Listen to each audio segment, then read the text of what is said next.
Good morning, good afternoon, good evening, ladies and gentlemen. Welcome to another edition of GNN. Technically, today is March 21st, 2024, and we have another banner night on our hands here. But before we get into the details of our brand new mobile suit, let's go over some news.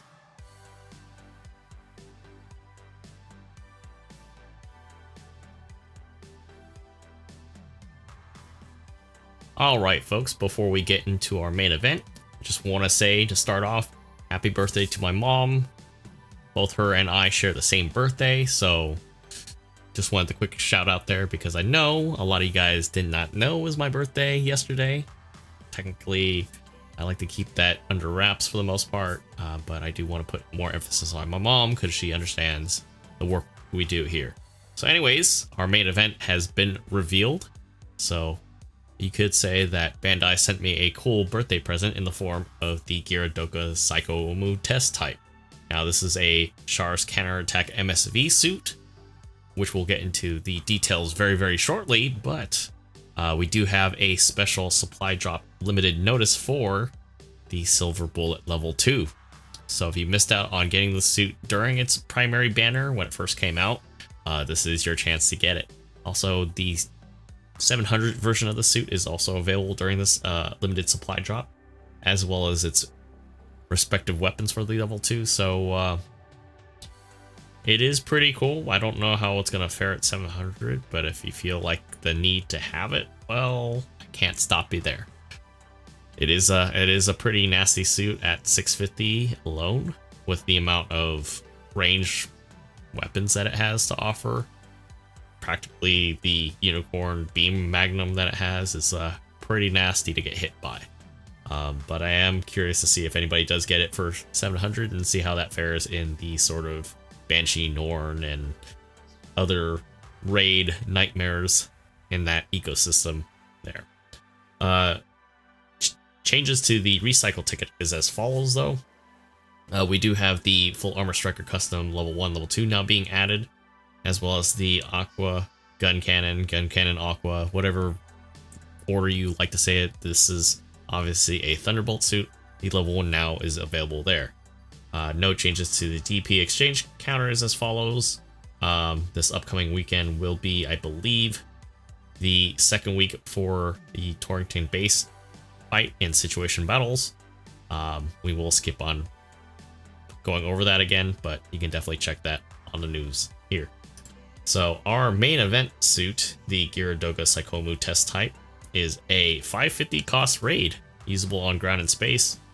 This was developed as a test bed while designing the Sazabi, which is once piloted by Char, aka Quattro Bagina, aka Casval Daikun, you know, the man, the legend, commander of Neo Zeon forces during that time period of CCA.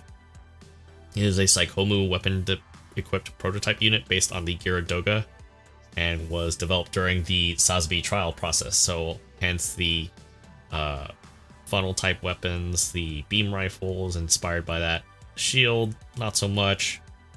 They do mention that the development for it was difficult as the Geara Doga was not originally designed to accommodate the Psycommu system that you find in more higher-end mobile suits that are able to do all range attacks, use remote weaponry, the so forth. So as a result, the frame that the Geara Doga came with was repurposed. It is equipped with a new type of beam rifle, kind of like a modified version or early prototype of the beam shotgun, which is not really a beam shotgun. This is a point and shoot, which we'll get into details also. It does use funnel weapons and a abdominal mega particle beam cannon as well, which is kind of funny because it actually has that in there. Just like that, indicating its lineage as a precursor to the Jag Doga and Sazabi. So this would shoot off into the programs that we see suit-wise with the Jag Doga, both the Quest and the GUNBOI version, as well as the final result being the Sazabi as well. Now, of course, if you are doing 10 pulls, this is a chance to get the Supreme Commander's normal suit, Char Azimuth's final normal suit that he gets to wear in Char's Counterattack. So you do get a chance to get his normal suit and the helmet. So if you have one or the other and well, you got money to burn because maybe it's your birthday. Just kidding. If it's not, obviously don't worry about it, but if you feel like it, you do have a chance to get one or the other. Anyways, let's get into the details of the suit.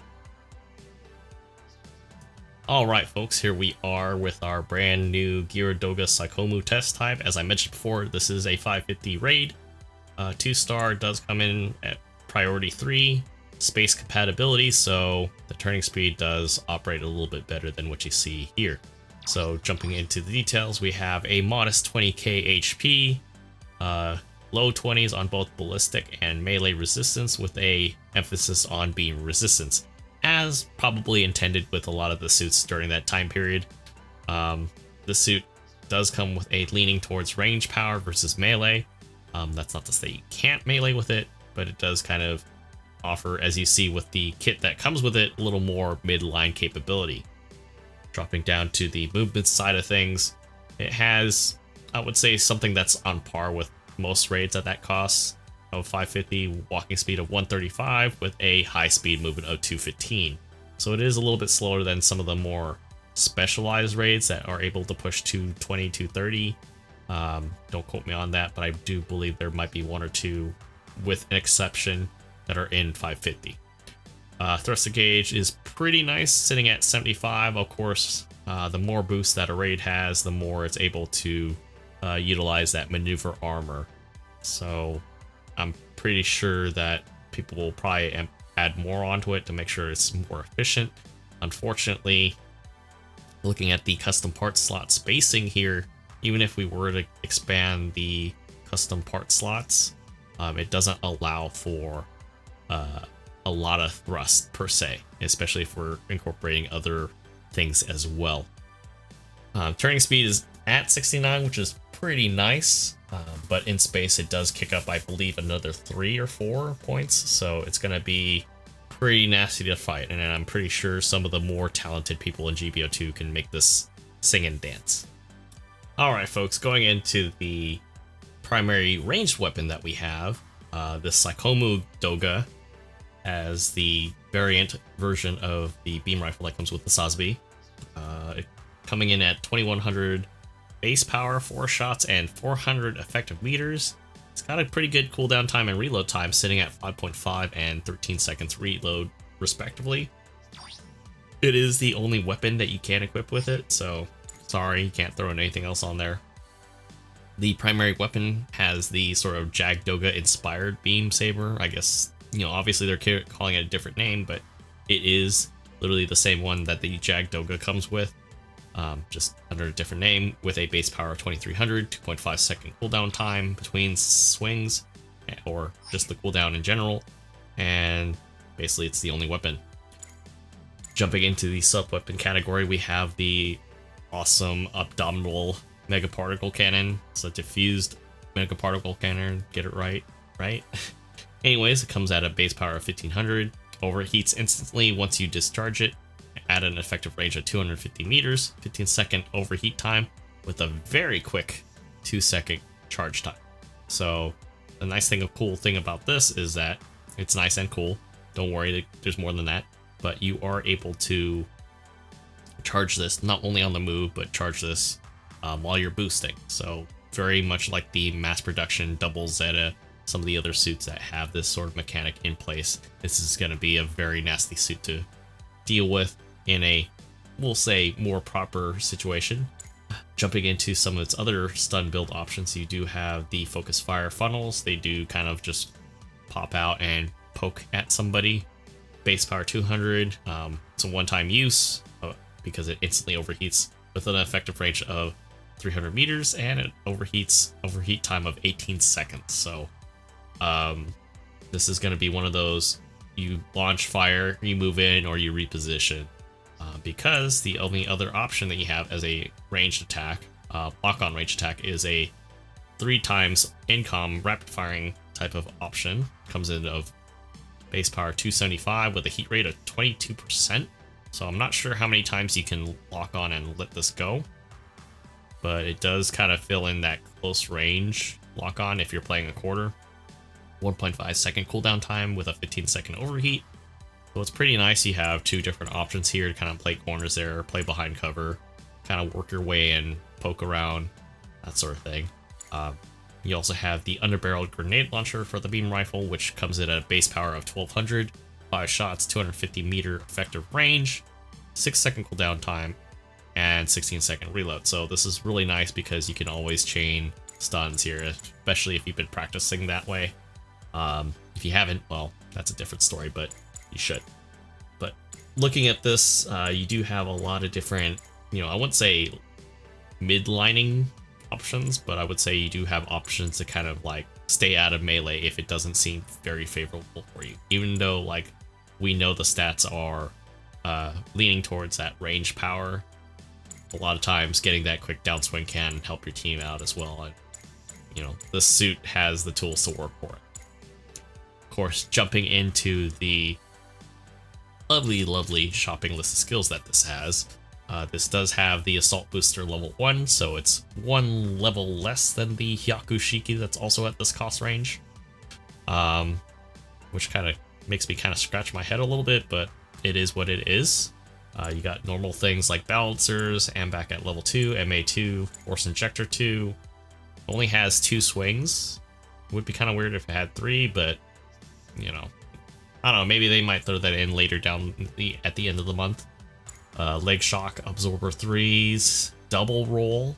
You also have Flight Control 2, Anti-Blast, normal high-spec radar, has Leg Buffer 2s, and it has a special left arm equipment buffer in place of the Jag Doga shield. So instead of an actual shield, you have a buffer that reduces damage by 30%, so that's pretty cool. And then every other buddy's other favorite, the Active Guard Kai. So this one has it at level 2, so it's able to reduce the intake damage by 70% while it's in that stance, and throws off any type of reactions that are going to occur while it's in that stance. On top of that, if you're familiar with Active Guard Kai, it also gets a attack buff while it's being hit in terms of attacks that are stunning. So it's gonna be pretty crazy.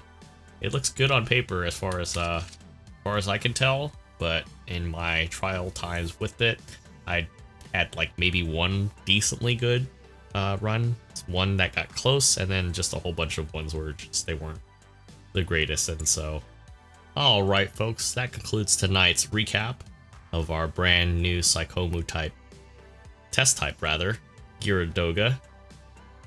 If you guys enjoyed and found the video informative, please don't hesitate to hit that like and subscribe button. It helps out the channel immensely.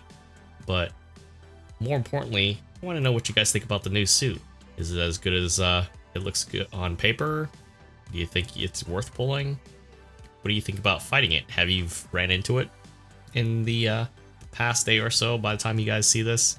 I want to know what you guys think, because clearly I have my own opinions about it. I think it's definitely decent. It's something that you can't quite fully ignore, considering the fact that the suit has so many different tools going for it. But at the same time, it's modest at the very least and kept in check to where if the right teamwork comes into play, you can beat it. So that's it for now, guys. I will see you guys all on the next video. Take care.